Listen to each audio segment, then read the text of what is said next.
غوث اعظم رضی اللہ عنہ کی زندگی سے اگر ہم سیکھیں تو ایک سبق یہ بھی سیکھ سکتے ہیں کہ انہوں نے اپنی زندگی میں کبھی جھوٹ نہیں بولا. غوث اعظم نے اپنی زندگی میں کبھی بھی جھوٹ نہیں بولا. اور ہم غوث اعظم رضی اللہ عنہ کے ماننے والے ہیں تو ہمارے اوپر بھی یہ لازم ہے کہ جب ہم غوث کا دامن کا نعرہ لگاتے ہیں کہ دامن نہیں چھوڑیں گے، اس کا مطلب یہ ہے کہ غوث نے جھوٹ نہیں بولا تو آج غوث کے ماننے والے بھی جھوٹ نہیں بولیں گے. اگر غوث اعظم کے یہ فرمان پر اگر ہمارا عمل ہو گیا تو یہ سمجھ لیجئے کہ دنیا اور آخرت دونوں میں ہمارا بیڑا پار ہے. یہ غوث اعظم کی زندگی سے ہمارا یہ سبق ملا کہ انہوں نے اپنی زندگی کو خطرے میں تو ڈال دیا. جو آپ سنتے رہتے اس کو بیان نہیں کرنا. غوث اعظم نے اپنی زندگی کو تو خطرے میں ڈال دیا لیکن کبھی جھوٹ نہیں بولا، کبھی جھوٹ نہیں بولا. دوسرے غوث اعظم رضی اللہ عنہ کی زندگی سے ہم یہ بھی سبق سیکھ سکتے ہیں جیسا ابھی قاری صاحب نے بتایا. حالانکہ ان کی تو پوری زندگی ایسی رہی لیکن 40 سال کا بھی اگر آپ عرصہ لے لیں کہ غوث اعظم رضی اللہ تعالیٰ عنہ یہ 40 سال تک عشاء کے وضو سے فجر کی نماز ادا کی. یہ واقعہ بیان نہیں کروں، صرف مثالیں دے رہا ہوں. تو اس سے ایک چیز یہ تو سمجھ میں آ گیا کہ اگر 40 سال تک عشاء کے وضو سے فجر کی نماز ادا کری ہے، اس کا مطلب یہ ہے کہ غوث اعظم سونے سے پہلے یا پوری رات وہ باوضو رہتے تھے، دن میں بھی باوضو رہتے تھے. اور اس سے یہ بھی ثابت ہو گیا کہ غوث اعظم اللہ کی عبادت بھی بہت کیا کرتے تھے، بہت زیادہ.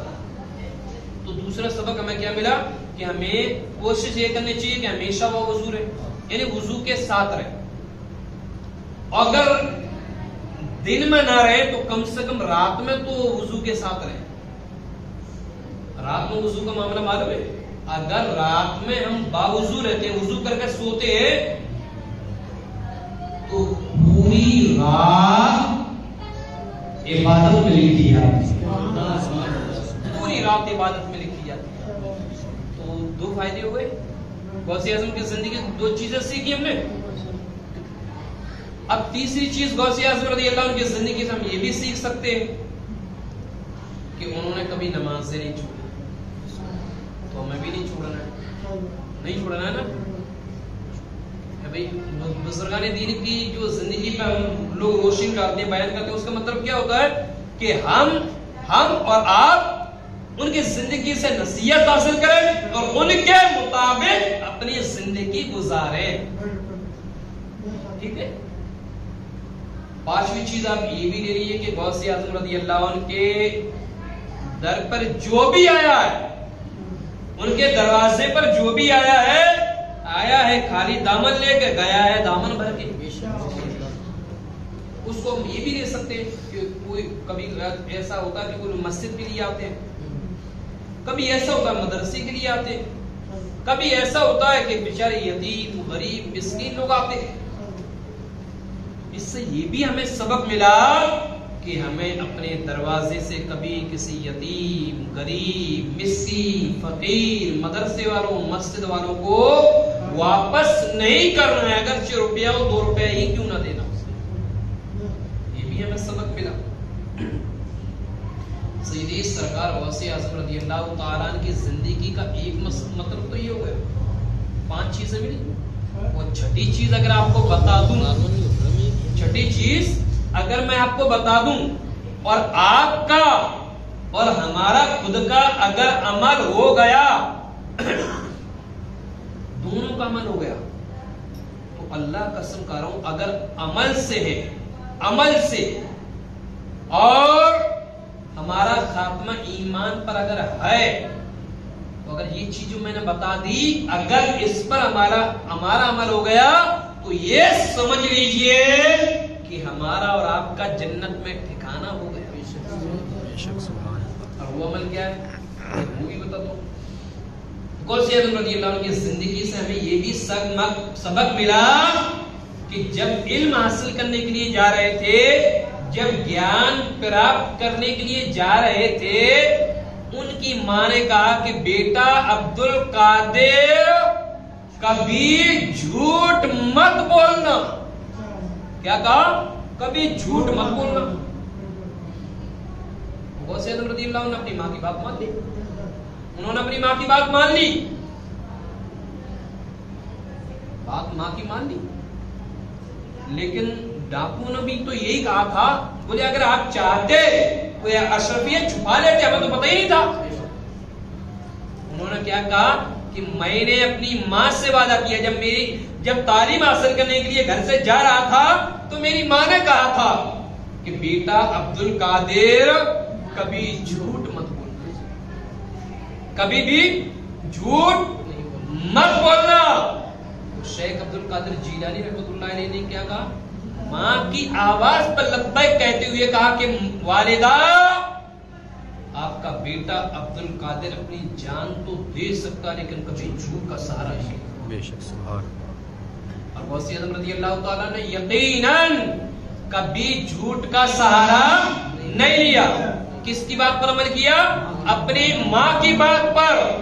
اب ماں کا ادب غوث اعظم نے کس حد تک کرا ہوگا, کتنا ادب کرا ہوگا اپنی ماں کا, کہ اپنی دولت کو سونے کی دے سکتے ہیں لیکن جھوٹ بولنا گوارا نہیں کر سکتے. عزیزان محترم, وہ ہمیں اور آپ کو بھی چاہیے کہ اپنے ماں اور باپ کا ادب تو کرنا ہی ہے, ان کی فرما اور برداری بھی کرنا ہے, ان کی باتیں بھی ہمیں ماننی ہے. یہ مت دیکھیے کہ جلسہ تو ہے نہیں, چند لوگ ہو سکتا ہے آپ ہی عمل کر لو, میری دل میں اور زیادہ ہو جائے, ایک ہی آدمی عمل کر لے. آپ کے والد صاحب تو ہے ماشاءاللہ, آپ ایک عمل کر لو تو یہ سمجھو اپنا جلسہ اپنی یہ محفل قبول ہو گئی اللہ کے بارے میں. کیا پروی بھائی سچائی ہے.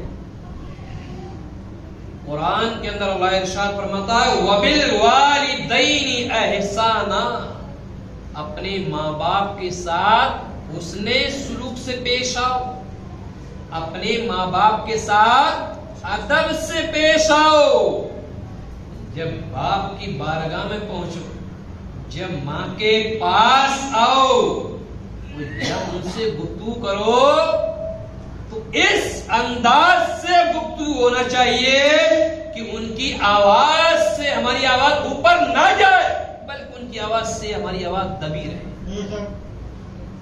یہ کہاں سے سبق مل رہا بھائی؟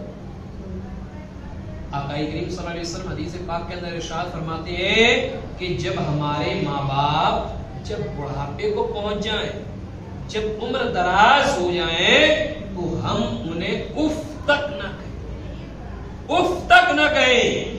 عزیز شریعت کتنی دور تک دیکھ رہی ہے کہ ماں باپ کا مقام بہت اعلیٰ ہوتا ہے, بہت بلند ہوتا ہے. انہیں اف تک مت کہو, ادھر اف کہا ادھر یہ سمجھیے جہنم کا دروازہ. اللہ کے نبی صلی اللہ علیہ وسلم ارشاد فرماتے ہیں کہ جس شخص سے اچھا ایک چیز مجھے آپ بتا دیے, جنت میں کون کون جانا چاہتے ہیں؟ تھوڑا بولو تو پھر میں آپ کو بتاؤں. ایک چیز جانا چاہتے ہیں, تھوڑا زور سے بول دو. آپ تھوڑا سا جانا چاہتے ہیں تو بولیے تھوڑا سا. آپ جانا چاہتے ہیں, سب جانا چاہتے ہیں جنت میں؟ پکا پکا لیجیے آج انشاءاللہ. اگر اس کا عمل ہو گیا تو انشاءاللہ جنت میں بھی جائیں گے انشاءاللہ, کیونکہ ہمارے نبی نے فرمایا, اور ہمارے نبی وہ کہتے ہیں جو اللہ کہتا ہے. حضور کیا کہتے ہیں؟ وہ کہتے ہیں جو رب کہتا ہے.